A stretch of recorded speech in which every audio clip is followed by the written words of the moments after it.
নমস্কার বন্ধুরা, আজ আমি হাজির হয়েছি আবার একটা রেসিপির সাথে। আজ আমি আপনাদের সাথে শেয়ার করব নিরামিষ পটলের এমন একটা রেসিপি যা একবার বানিয়ে যদি কাউকে খাওয়ান বারবার বানানোর অনুরোধ আসবে, এবং বানানো খুবই সহজ। মাত্র কয়েক মিনিটের মধ্যে এটা বানিয়ে নেওয়া যায়। আসুন তাহলে রেসিপিটি দেখে নেওয়া যাক। আমি 8 পিস পটল নিয়েছি। চার সাইডটা এভাবে খোসাগুলো অল্প করে ছাড়িয়ে এভাবে আমি কেটে নিয়েছি, তাহলে পটলের মধ্যে লবণ এবং মশলাটা খুব ভালোভাবে ঢুকে যায়। এবার আমি ওভেনে একটা কড়াই বসিয়ে দিয়েছি। এর মধ্যে 2 চামচ সাদা তিল নিয়ে নিলাম এবং 6 পিস কাজু নিয়ে নিলাম। একটু হালকা নাড়াচাড়া করে এটা ভেজে নেব।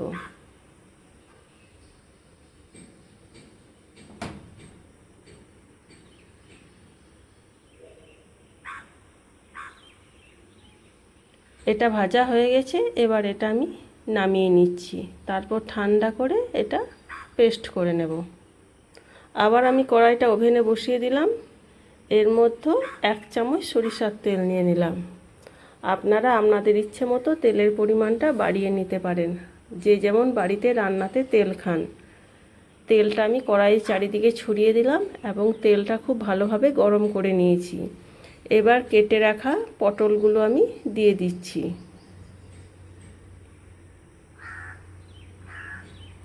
সামান্য পরিমাণ লবণ দিয়ে দিলাম। আমি এই রান্নাতে হলুদ ব্যবহার করিনি, আপনারা চাইলে হলুদ ব্যবহার করে নিতে পারেন। এবার আমি পটলগুলো নাড়াচাড়া করে ভেজে নেব।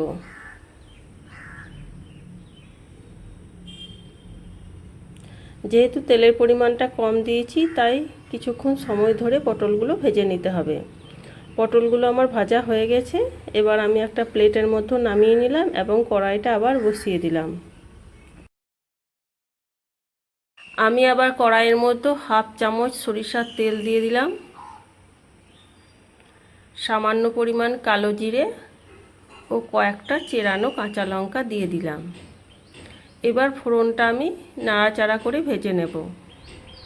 ফোড়ন থেকে যখন মিষ্টি সুন্দর একটা গন্ধ বের হবে, তখন আমি পেস্ট করে রাখা ওই ভাজা তিলটা, যেটা পেস্ট করেছিলাম, ওটা দিয়ে দিচ্ছি। বাটিটা ধুয়ে জলটাও কিছুটা পরিমাণ দিয়ে দিলাম। এবার আমি 2 থেকে 2.5 মিনিট মতো মিডিয়াম ফ্লেমে এটা একটু নাড়াচাড়া করে ভেজে নেব।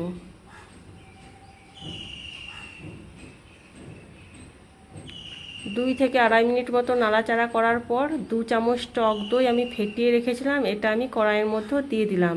সামান্য পরিমাণ বাটিটা ধুয়ে জলটাও দিয়ে দিলাম।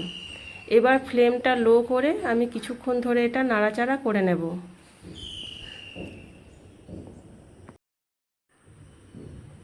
এবার আমি এর মধ্যে ভেজে রাখা পটলগুলো দিয়ে দিলাম।